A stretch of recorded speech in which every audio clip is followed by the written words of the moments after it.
Terus menurut versi-versi yang kita dengar dari guru-guru, dari para kiai, rata-rata niku ndamel periode kiamat kubra, ini kiamat setelah kehancuran langit bumi. Niku wonten periode pertama. Ini ku trompetan pertama itu melahirkan guncangan, terus dados kiamat kubra. Terus kedua niku bahas. Ini ku sebagian kiai, sebagian ulama nafsiron yaumatar jufur rodifah, rojifah tasawuhan apa rodifah. Kulu bu yauma idzin apa wajifah. Ini sami sedanten. Rata-rata ulama darani malaikat sing nyekel trompet utawi sing calon nyebut trompet malaikat Israfil. Karena kiamat itu sudah dekat, niku sampai ada yang mengatakan bahwa trompet malaikat Israfil niku sudah di mulut, jadi wis di mulut. Karena apa? Nyebut. Dan semua ayat Quran menunjukkan memang kalau kiamat sudah dekat. Semua redaksi Quran niku semua menjelaskan bahwa kiamat itu sangat dekat. Nah, jenengan tangklet dari diinformasikan dekat. Nggih. Ben sampean enggak salah paham nggih. Dari diinformasikan dekat itu mulai zaman Rasulullah sampai sekarang maupun 1428 Hijriah. Hampir 16 abad. Niku mawon ngangge tahun Hijriah. Tapi lalu dalam masa ribuan lebih kok belum juga datang. Nah ini pentingnya satu metode ilmiah. Rata-rata mufassir itu menafsirkan bahwa sesuatu yang pasti terjadi itu dekat. Nah, apapun jumlah waktu, kepanjangnya waktu, kalau pasti terjadi itu pasti dekat. Makanya dalam kitab-kitab kalau diterangkan ala inna sa'ata qarib bahwa kiamat itu dekat, mesti rata-rata mufassir mengatakan fa inna kulla atin qaribun, karena setiap yang akan datang pasti dihukumi dekat. Kayak kita ini dengan kematian. Kematian kita mungkin ada yang sampai umur 70 tahun, 60 tahun. Tapi karena kita ini pasti mati, itu seakan-akan asal eling mau nih grogi tenan. Eling tok niku napa? Grogi. Karena kita yakin itu pasti terjadi gitu. Itu satu metode untuk menerangkan bahwa dekat itu karena mesti terjadi.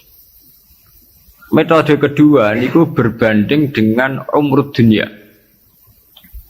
Umur dunia wingi kula maca teng Kompas, versi Kompas itu sekitar 3 miliar berapa dari bumi diciptakan sampai sekarang. Kalau versi ilmuwan itu sekitar 3 miliar berapa.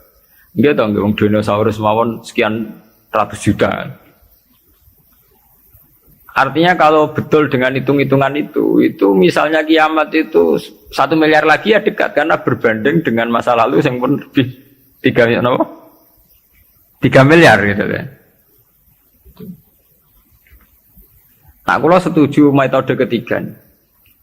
Metode ketiga karena Allah itu abadi dan Allah itu azali. Itu melihat waktu itu ya kalamhil basari huwa aqrab. Itu tidak ada artinya semua. Dan teori ini cara kula paling dekat secara ilmiah, apalagi sekarang secara sains, secara ilmiah. Misalnya ngeten. Cara semut kon mecah nondok, itu pikirannya kok bisa mecah nondok itu nak dar grogoti 2 wulan lagi sono apa? Pecah. Nak sing mbok kongkon semut. Tapi kanggo sampean, tak gites langsung napa? Pecah, ambil. Artinya manusia itu enggak lepas dari ruangan. Artinya satu analisis yang dibatasi oleh keterbatasan manusia. Wong bumi kok ngene kok hancur ngenteni global warming, ngenteni pemanasan global, ngenteni macam-macam, nak cairan Afrika meleleh, nak sistem bumi tata surya sudah hancur, sistem galaksi sudah. Iku acara manusa. Jadi dengan segala ilmiahnya manusa bayangno kiamat tentu nunggu global warming, nunggu tata surya sing rusak galaksi. Padha cara semut kon mecah nondok. Iku kira-kira pikirane tak mulai ke pojok endi sing paling lemah, endi sing. Cara sampean mbok kites mulai kon diwe ya pecah. Ya padha. Kowe ngrubahno gedung sing nganggo beton, nganggo cor, nak manual ya tak palu kondi supaya rubah. Tapi nganggo bom atom, cek mbok dakok endi wae ngene apa? Hancur ya. Artinya ketika yang ngendikan itu dekat atau mudah itu Allah, memang nggak ada masalah. Allah mau bilang kiamat itu dekat atau mudah ya memang inna dzalika 'ala Allahi yasir.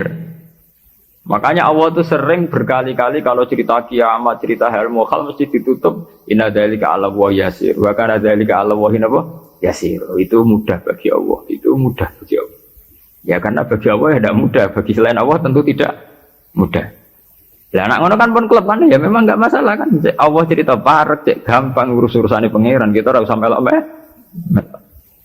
Pangeran nak metu mokonge nak ngendikan la yusalu amma yafalu wa hum misal. Bentone manusa wae sering analisis pangeran mbek teorine manusa. Ya mesti ora sambung wong Allah iku azali dianalisis mbek sesuatu sing hadis sing sekarang, sing profan, sing rusak. Makanya para pencari Tuhan yang murni dengan rasional tentu tidak akan ketemu karena dia akan mengkiaskan barang-barang hadis untuk meneliti barang-barang azal. Ini wow, contoh paling gampang nih wow. Bahwa manusia itu cara berpikir itu pun mesti dibatasi dengan ruang dan waktu. Padahal pangeran, bukan butuh ruang, bukan butuh apa waktu. Ini gue mau apa? Ya contoh termudah itu. Contoh termudah, jika kita nganggap kiamat, itu tentu dengan teori rasional kita akan bicara tentang bumi tua sekian tahun lagi. Sistem galaksi itu per tahun bergeser sekian, kayak laut. Laut itu ngalami rob itu setiap tahun itu sekian senti. Kalau sekian senti kali sekian ratus tahun, berarti begini. Pemanasan global ya gitu, kalau kena emisi karbon sekian tahun sekian, berarti sekian ratus tahun kemudian sudah begini kan bisa dihitung secara sains. Tapi itu kan hitung-hitungannya manusia. Tapi kan beberapa kali sejarah membuktikan itu keliru. Kelirunya ya karena kemungkinannya itu dua. Satu bahwa itu tidak diciptakan efek yang melawan. Nomor dua bahwa kejadiannya itu tidak mesti seperti itu. Ya contoh, ketika dulu wong nak nandur gabah nganti 8 bulan, nanti 6 bulan, terakhir 6 bulan. Itu orang mikir dihitung, dulu sering krisis pangan dihitung, nak wong jumlahnya tambah terus. Nah, terus gabah panennya 6 bulan iso kelamparan. Dalam penemuan ilmiah, sing iso 3 bulan. Sehingga zaman manusia sidik sering telat beras sampai wong mangan jagung bekatut. Saiki wong pirang-pirang ora tau telat napa beras. Padahal si pakar-pakar pangan sempat grogi jangan-jangan karena jumlah wong akeh telat napa beras. Masalah tempat nggih ngoten.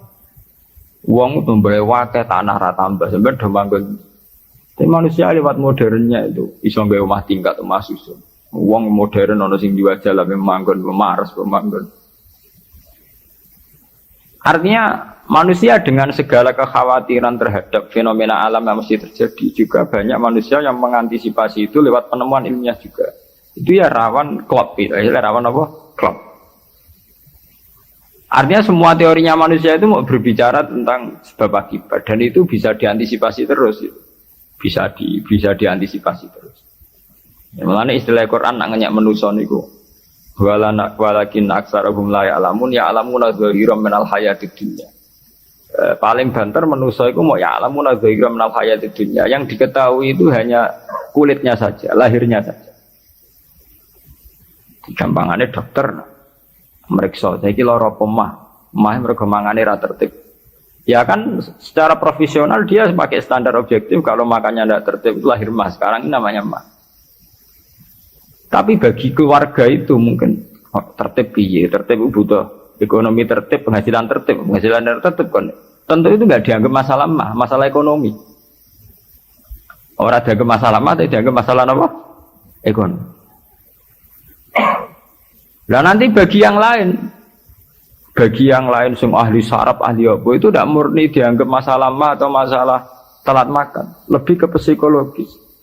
Bahwa saraf itu punya ketahanan sekian. Kalau secara psikologi tertekan, maka tingkat ketahanan pada penyakit hanya sekian. Jadi awal-awalnya karena pikiran saking sering kacau nih. Karena sering telat lah, nak kondisi sarafnya itu, kondisi psikologinya itu stabil, Itu tingkat imunitas, tingkat kekebalan terhadap penyakit juga sekian. Artinya tidak pati riskan, nggak pati rawan kena apa? Penyakit. Itu kan sudah 3 versi. Ya sama nanti kejadiannya kiamatnya begitu. Macam-macam. Nah, tapi yang jelas kata para ulama-ulama itu, terutama ulama-ulama yang ahli hakikat, kiamat itu apapun gambarannya yang digambarkan ulama itu hanya gambaran-gambaran betapa sesuatu yang kita hinggapi sekarang, kita singgahi sekarang itu fanin, akan rusak. Kullu man 'alaiha fani wa yabqa wajhu rabbika dzul jalali wal ikram, bahwa semuanya itu akan rusak musnah. Karena apa? Bagi yang nglakoni, sing nglakoni untuk hancur walang-walang ora usah ngenteni kiamat kubra. Kowe nek semua atek ning jero kuburan balungmu wis walang-walang, wis dadi pestane cacing dan sebagainya. Makanya ulama-ulama ngendikan, kowe ora usah bakas kiamat. Kiamat ku jek enak. Nah gitu bunga-bunga wong akeh kancane napa? Akeh. Kiamat tem dhewe rak mati dhewean. Wong padha. Malah luwih ngeri kiamat pribadi. Nggih sami to nggih. Wong kena longsore tanah. Nak cara sing dahsyat iku kaya nak bumi rubuh utawa bumi hancur sawangane dahsyat. Tapi bagi sing lakoni sami mawon. Sampeyan jajal lah wis tak pendem dhewean. Bae biasa-biasa ae cara sampean tetep bagi sing dipendem tetep ora biasa to. Tetep peristiwa besar. Sampean dipendem tiang. Cara sing mendem ya biasa ae, pancen wong duwe nyawa dipendem ya mati, tapi kanggo sing dipendem ya kejet-kejet tenan ya lara tenan. Artinya untuk menjadi kiamat itu udah harus nunggu kiamat kubro. Semua yang dialami oleh manusia, tragedi-tragedi itu tentu akan menjadi peristiwa besar, maha besar. Balik kok kelaparan sing mlebu ning TV ngenteni busung luapar wong Irian Jaya, wong Afrika, wong macam-macam. Tapi kangge individu yang hari itu sedang lapar ya ngeri tenan lah diberitakno lah ya ngeri. Wong karena dia benar-benar ngalami apa? Kelaparan. Nah, makanya ketika ulama-ulama ilmu hakikat itu lau asyraqa laka nurul yakin la ra'aital akhirata aqraba ilaika min antar tahila ilaiha. Andaikan kamu imannya benar, itu tentu melihat akhirat itu sekarang, tidak usah nunggu nanti. Lau asyraqa laka nurul yakin la ra'aital akhirata aqraba ilaika min antar tahila ilaiha. Andaikan kamu sudah sampai ainul yakin, hakul yakin, kamu melihat akhirat itu sekarang. Tidak usah nanti-nanti nunggu mati atau nunggu ono ba'at, nunggu swarga napa neraka. Kenapa? Yaitu tadi. Bagi orang yang khosyahnya tinggi, orang-orang yang pada kelas iza zikrawah wajilat, akhirat itu sekarang. Sampai nanti ya akhirat, besok ya akhirat lagi, hari ketiga ya akhirat lagi. Sampai kita mati ya akhirat lagi, sekarang pun akhirat lagi. Maksudnya gimana? Bahwa paling kita takuti saat mati adalah masuk surga sebagai simbol ridho Allah dan masuk neraka sebagai simbol tubuh. Dan bagi orang yang sangat takwa, itu takut ya dimulai dari sekarang. Setiap detik kita takut jangan-jangan kita tidak dalam ridha Allah. Setiap detik kita takut jangan-jangan kita sedang dalam suhtu. Nah, ketakutan-ketakutan ini tentu menjadi kita sudah benar-benar kayak di akhirat. Artinya untuk trauma tentang neraka, untuk menikmati surga itu ya dimulai benar-benar sekarang. Artinya ning swarga sing tak golek ya ridane Allah. Ning neraka sing tak wedeni ya suh. Sekarang juga kita juga begitu. Sekarang juga kita sing paling wedi ya mbek suh tuwa. Sing paling seneng ya mbek ridho. Mana akhirat ngenteni mati ya akhirat yang bentuk. Ya akhirat kowe iku. Wedi pangeran ngenteni mati. Nggo ning kuburan dhewean. Nggo ditangisi mudin ki saiki dhewean ning kuburan. Serana dulur ra ono sanak. Lah apa zaman ning donya akeh wong terus bahagia, ono dulur mana tukaran. Ono bojo malah saiki kowe lara ning kuburan dhewean ra ono anak, mana ono anak geger malah mbek anak. Ha mudin ya ilmiah. Apa? Mudin itu kok menangi dhewe ndek ning nglakoni rutin. Kan apa nak dhewean terus lara kan mboten mesti to. Ada kok anak bojo, zaman yang dunia malah kadang anak bojo masalah. Itu artinya apa? Itu tadi. Kiamat itu ada, ba'ats itu ada. Kita nanti mati, nanti kita dihisab. Tapi seorang mukmin sejati tentu tidak akan menunggu hisab itu datang nanti. Mulai sekarang itu takut hisab. Makanya sampai Rasulullah ngendikan hasibu anfusakum qabla an tuhasabu. Kowe ngitung awakmu yo saiki, ngrasa awakmu mbok evaluasi terus, mbok hisab terus. Ya Allah, hari ini saya melakukan amal baik berapa, amal jelek saya berapa. Qabla an tuhasabu, sebelum benar-benar hisab itu nanti nyata. Audit dari Tuhan nanti belum. Makanya Rasulullah itu nganggap kiamat ya biasa mawon, sesuatu yang kecil yang biasa. Mati oleh Rasulullah dianggap biasa. Karena bagi orang yang takwa, tentu dalam hidup itu sendiri yang diperjuangkan. Gimana setiap detik, setiap hari ada evaluasi. Saya ini sedang dalam ridha Allah atau dalam suhtullah. Nah, orang yang sudah begini ini yang masuk innamal mu'minuna alladzina idza dzukirallahu wajilat. Nah, aku ya ora wajilat bayangno. Waduh, ketemu Allah ning kiamat amalku elek tok sok ben piye. Lah apa saiki ra ketemu pangeran jen giendo. Ketemu pangeran ngenteni kiamat. Lha iku jenenge kalah innahum ar-rabbihim yawma idzil mahjubun. Jen bekicap uripe ubek napa? Jogeman utek ngene utek elek. Jogeman urip.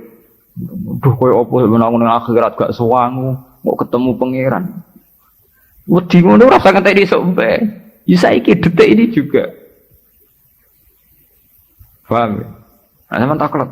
Niku rak makam sing dhuwur. Ora makam dhuwur-dhuwuran, jan aturane kudu ngono. Iki aturan, ora senengane kok makom-makoman. Nah, NU nek kon nggih makom.